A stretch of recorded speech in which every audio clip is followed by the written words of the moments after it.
Crunch, crunch, crunch. Belakrax, the once noble commander of the First Company, had fallen to the temptations of chaos. More specifically, Nurgle. Being praised as the toughest Celestial Sun Marine, Belakrax would always give his enemies the first attack, taking pride in his armor's defensive capabilities. But Nurgle's attack was one of the mind. Tempted with an everlasting body, capable of surviving fatal blows, Belakrax began consuming the rotting flesh of the Skitarii cultists.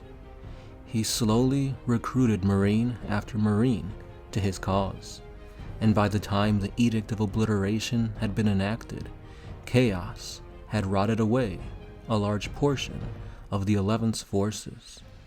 Besieged from within and without, the Celestial Suns were doomed. What is up, guys? It's the Sound Alchemist, part of One Mind Syndicate, and today I'm back to talk to you about Warhammer 40K. This is continuing the series where I look at the bios for the named characters of my homebrew, the 11th Legion, the Celestial Suns, and I guess for that matter, the Infernal Suns, the chaotic counterpart to that. So I'm going to be going over, like I said, characters from my army and how I play them on the battlefield, what rules they have, what weapons I've equipped them with. And it's fun to do stuff like this because, for one, you have to dive into the lore of 40K to know what makes sense and how to create a balance between lore and tabletop is just adding more to the fun of it all. 40K is really great to hobby, to kit bash, and this is just everything all together. You create new lore, create characters, and then you play them on the battlefield against your buddies. And that just adds another layer of awesomeness to this game we all love, Warhammer 40K. So let's continue on with the lore and the stats for Belakrax the Decaying. After the inception of the Infernal Suns, Belakrax secured his position as one of the 5 bloody Eclipses, commanders of the warband, and he also became a devotee to the god of pestilence, Nurgle. On the tabletop, my Infernal Suns are played as Iron Warriors.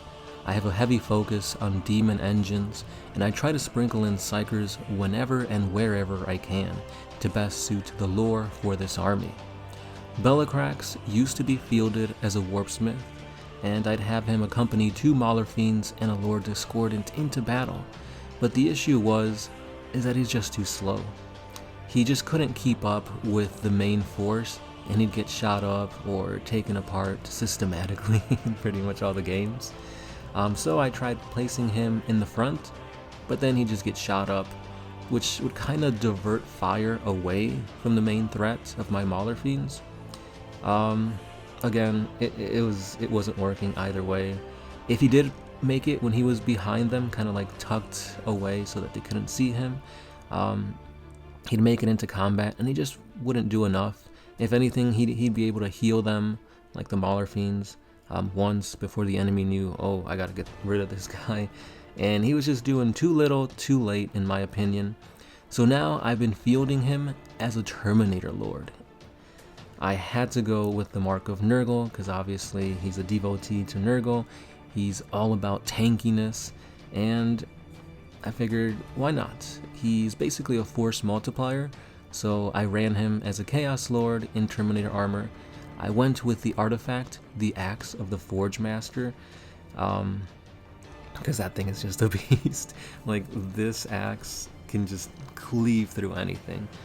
But in rare times where I do use him as like the Warlord, I gave all my named characters Warlord traits just in case, and I decided to go with Unholy Fortitude. The extra wound he gets and that feel no pain fits his aesthetic perfectly. Now when it comes to tactics, I tend to drop him in via Teleport Strike, usually alongside some Obliterators. His reroll 1's aura to hit just buffs them, as well as himself, which he has to buff himself because I give him the Combi Plasma, and I do not want him to blow himself up. Just imagine this guy who always lets the enemy go first, like, come on, hit me, I can take it, and then he shoots his plasma gun and kills himself. Yeah, that's not happening. So continuing on with the tactics, these obliterators have the mark of Slaanesh, which then I can use the stratagem Endless Cacophony to allow them to shoot again. So this is pretty beast because I get to shoot twice with these obliterators, they can reroll ones, and whatever isn't dead, I can usually mop up with his Axe of the Forge Master in close combat. Strength 7, -3 AP, 2 damage with 4 attacks, rerolling ones is brutal against whatever is there, especially vehicles, because that's what that axe really is meant to go up against. So yeah, that's basically Belakrax the Decaying. This guy has been really fun to make the lore of, and the model that I've used to use him is really badass. Probably one of my favorite Nurgle models. I just like the helmets and the way the teeth look and the grin and whatnot. The only issue, I guess, could be seen is like the base is a rock. But I've never really thought about like taking him off of the rock and like putting him on a regular base. It just kind of fits, it works, and like my playgroup isn't really nitpicky about like base sizes and like the size of the character, and like, oh well, your demon prince shouldn't have been posed in that manner, now we can't see him. No, we're here to have fun, play the game. But anyway, that was the lore on Belakrax the Decaying, one of the generals of the Infernal Sons. There are 5 bloody eclipses, 1 to encompass each chaos god, and of course 1 for undivided. So please stay subscribed as we go through all the characters for that faction, as well as the named characters for the quote-unquote loyalist side of the Celestial Sons, those who have been banished by the Edict of Obliteration. So again, all the lore can be seen on the playlists. I've got 2 playlists going on, one just titled Celestial Sons, which focuses on the makeup of the army. I've got army showcases, a little bit of lore here and there, but then I've got another playlist titled Codex Celestial Sons, and that is my unofficial, official lore that is set in stone. And I'm to the part where the Edict of Obliteration has been enacted, and the next step is Leman Russ against the Primarch of the 11th, Alec Elric. So be sure to stay subscribed so we can see all that. And again guys, if you do enjoy what we do here at One Mind Syndicate, I would greatly appreciate it if you guys hit that subscribe button, hit the notification bell, like this video, and if you want to go the extra mile, we do have a Patreon page where a simple $1 a month can really help us bring you guys 40K videos each and every day. And with that being said, this has been the Sound Alchemist, part of One Mind Syndicate, and I'll catch you in the next one. Peace.